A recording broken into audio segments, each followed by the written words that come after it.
Hey YouTubers, what's up? FriendPup14 here. Sorry I haven't uploaded in a while, but David Neer had uploaded this video. I had saved it to my favorites. I was busy, I wasn't able to get to it. But it's called Laughing Jack, read by David Neer for Creepypasta. And it's about 14 minutes long, so I'm gonna get started on it and we're gonna check it out and see what it's about. Oop, gotta unmute it first. It was a nice summer day. My 5-year-old son James was... Start over. It was a nice summer day. My 5-year-old son James was playing outside in the backyard of our suburban home. James has always been a quiet boy. He plays by himself mostly. He never had many friends, but he always had a wild imagination. I was in the kitchen feeding our dog, Fido, when I heard what sounded like James talking to someone in the backyard. I'm not sure who it was he could be talking to. Could he have finally made a friend? Being a single dad, it's hard for me to always keep an eye on my son, so I decided to go outside and check on him. When I went into the backyard, I was a bit confused because James was the only person back there. Was he talking to himself? I could have sworn I heard another voice. "James, it's time to come inside," I called out to him. He came inside and sat down at the kitchen table. It was about lunchtime, so I decided to make him a turkey sandwich. "James, who are you talking to out there?" I asked. James looked up for a moment. "I was playing with my new friend," he said, smiling. I poured him some milk and continued to pry, as any good father would. "Does your friend have a name? Why didn't you ask him to have lunch with us?" I asked.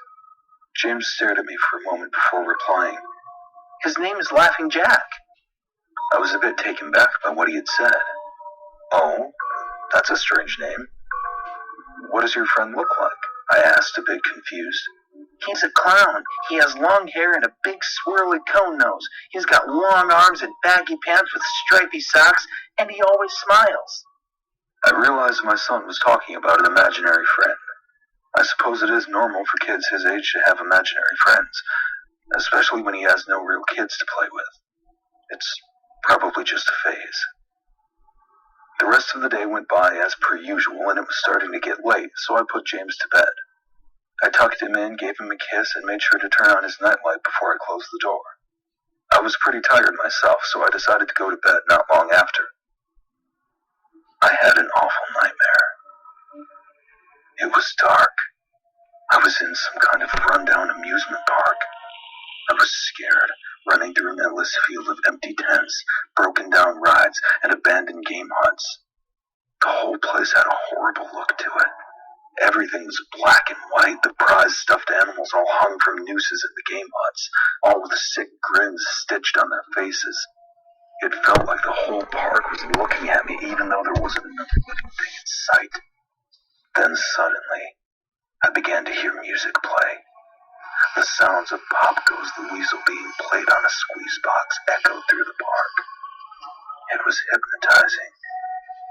I followed its tune to the circus tent, almost in a trance, unable to stop my legs from moving forward. It was pitch black. The only light came from a single spotlight shining on the center of the big top. As I walked toward the light, the music slowed down. I found myself singing along, unable to stop.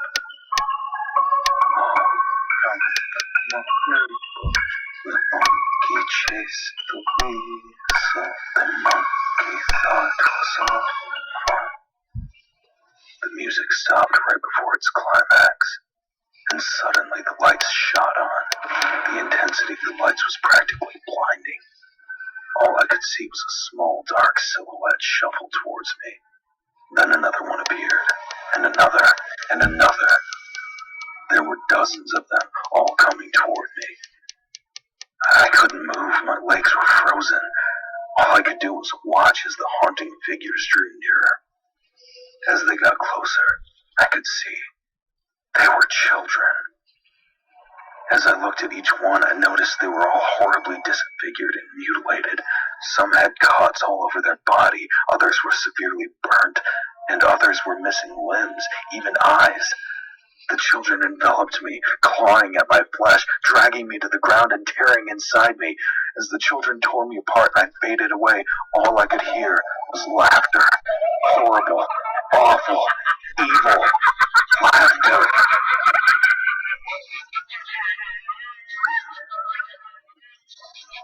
I woke up the next morning in a cold sweat.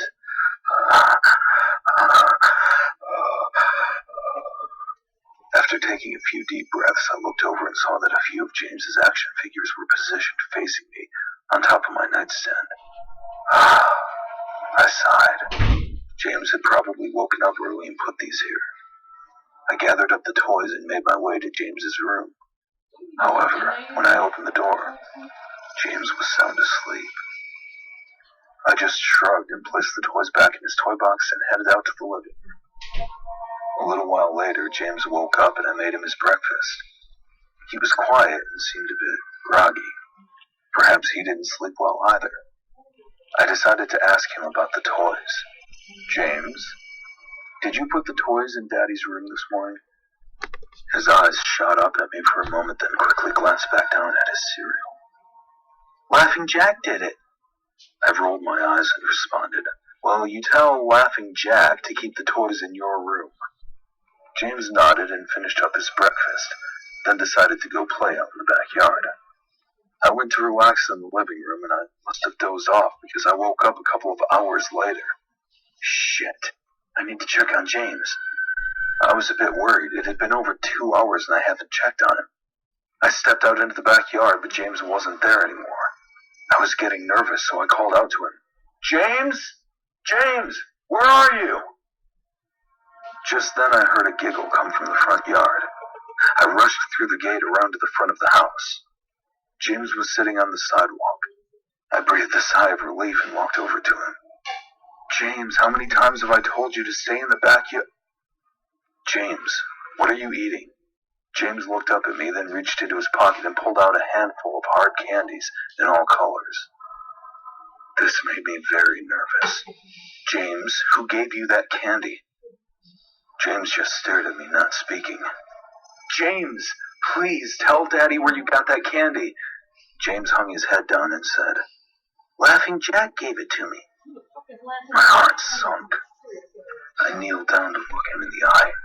James, I've had enough of this damn Laughing Jack thing. He is not real.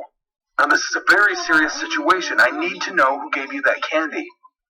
I could see my son's eyes tear up. But Daddy, Laughing Jack did give me the candy. I closed my eyes and took a deep breath. James has never lied to me, but what he's telling me is impossible. I make him spit out the candy and I throw the rest away. James appears to be fine. Maybe I'm just overreacting. After all, he could have gotten it from Tom and Linda next door. Or Mr. Walker down the street.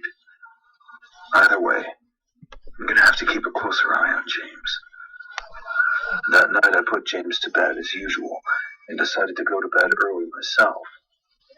Suddenly I was awoken by a loud bang coming from the kitchen. I sprung out of bed and hurried down the stairs. When I got to the kitchen, I was horrified. Everything on the counters had been thrown on the floor, and our dog, Fido, hung dead from the light fixture. His stomach was cut open and stuffed with candy, the same type that James was eating earlier that day.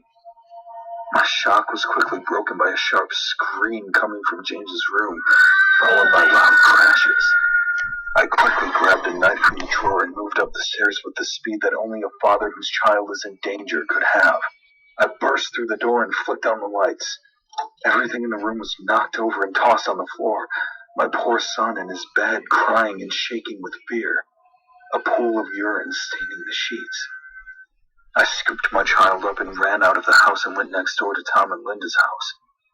Luckily, they were still awake. They let me use their phone and I called the police. It didn't take them long to arrive, and I explained what had happened. They looked at me as if I were crazy.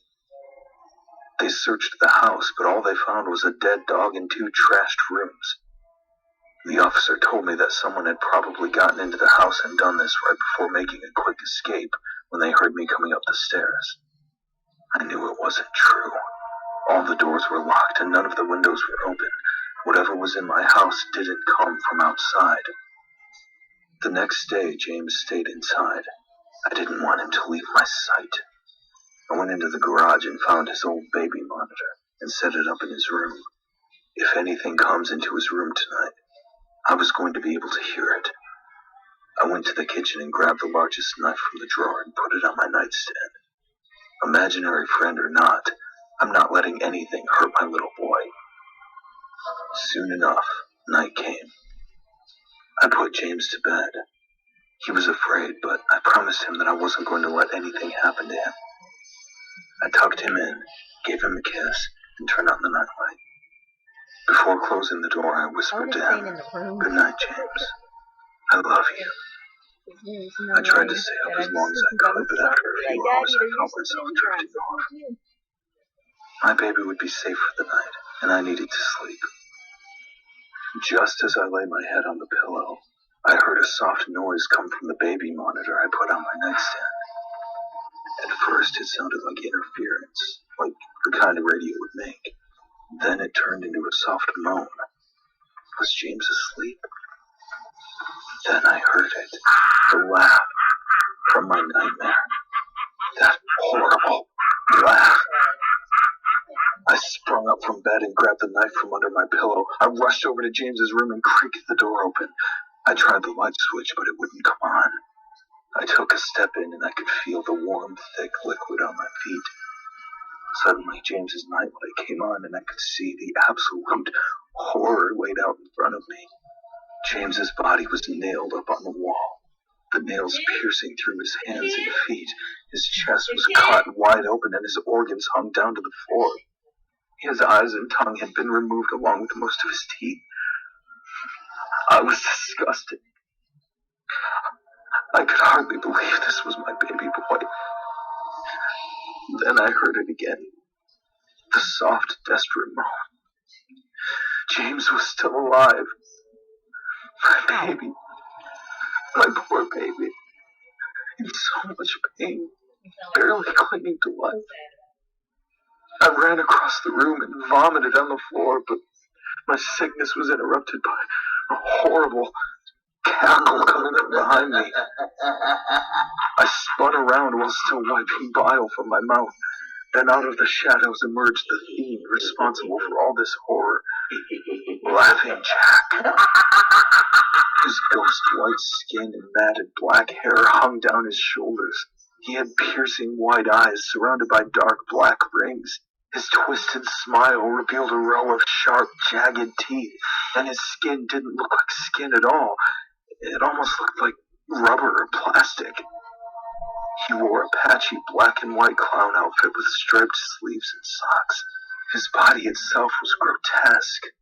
His long arms hanging down past his waist, and the way he was poised made him look almost boneless, like a rag doll. He let out a sickening laugh as if to let me know he was pleased with my reaction to his work. He then turned around slowly in front of James and began to laugh even more at the horrific sight he's laid out. That was enough to shake me from my terror. I snapped, "Get away from him, you bastard!" I rushed at the monster, raising the knife above my head and stabbed down at him. But as soon as the knife touched him, he disappeared in a cloud of black smoke. The knife passed right through and pierced James's still beating heart, splashing the warm blood on my face. No. Now Dad's gonna What be have I convicted done? for a crime he didn't commit. My baby. I killed my baby. I immediately fell to my knees, and I could hear sirens in the distance, growing louder. My boy, my sweet baby boy. Killed the kid now. I promised Daddy would protect you. But I failed. I'm sorry, James. I'm so sorry. Police soon arrived to find me in front of my son, still wielding the knife, covered in my baby's blood. The trial was short. Insanity. I was placed in the Ferropolis house for the criminally insane, where I have been for the past 2 months. It's not so bad here. The only reason I'm awake now is because someone is playing Pop Goes the Weasel outside my window. I'll talk to the feel Wrigley's about it in the morning.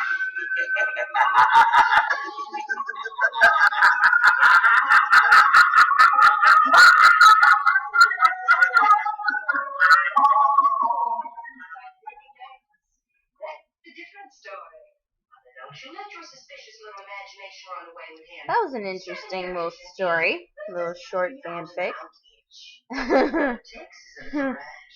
I don't think that was a really horrible story. Why would you read something like that, David? That was horrible. Oh my god. That actually made me so uncomfortable. But all in all, it was good. I'm so uncomfortable right now. You literally made me uncomfortable. Alright, anyway, if you guys like this video, like and subscribe down below. And if you have any videos you want me to watch or have a reaction to, leave it down in the comment section. And I'll see you guys later. Bye!